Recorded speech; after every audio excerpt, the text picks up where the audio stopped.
حطي بقى الزبادي على صدور البانيه وانسي اي طريقه جربتيها بيه، وبلاش بقى زيت ولا تحمير ولا دخنه ولا اي حاجه.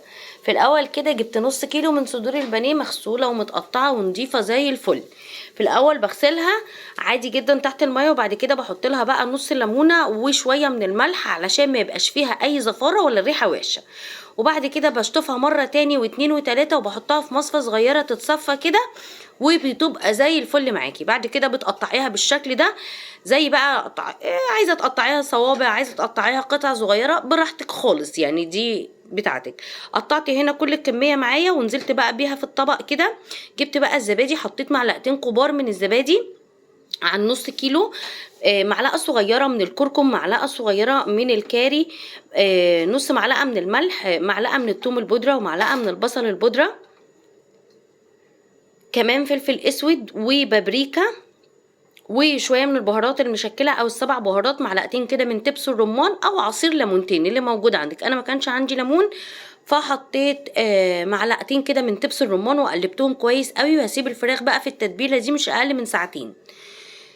هنركنها على كمان بقى بقولك على تطبيق حلو جدا هسيبهولك في الكومنتات تحت او في البايو، بتجيبي من عليه كل وصفات الاكل والحلويات بدون انترنت، اول مره من نت، وبعد كده بتشغليه براحتك بقى، بيبقى موجود معاكي على طول على التليفون.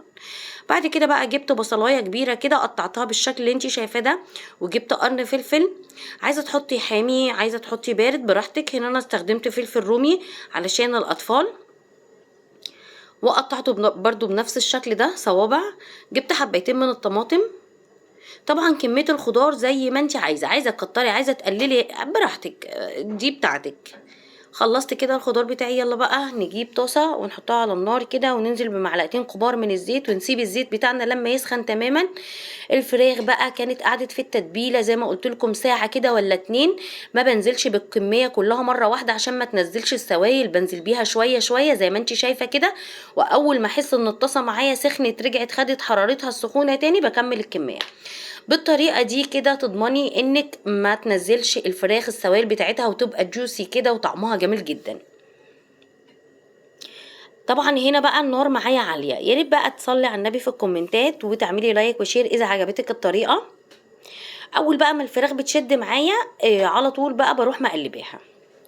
نزلت بقى بالبصل كده زي ما انت شايفه. طبعا كميه البصل زي ما انت عايزه تزودي عن دي كمان براحتك. نزلت بالفلفل والطماطم، ولو عايزه تضيفي فلفل الوان مفيش مشكله، بس انا ما كانش عندي، اللي كان عندي عملت بيه. وكمان شويه خضره كده مشكله كانت متفرزه عندي، كزبره على بقدونس.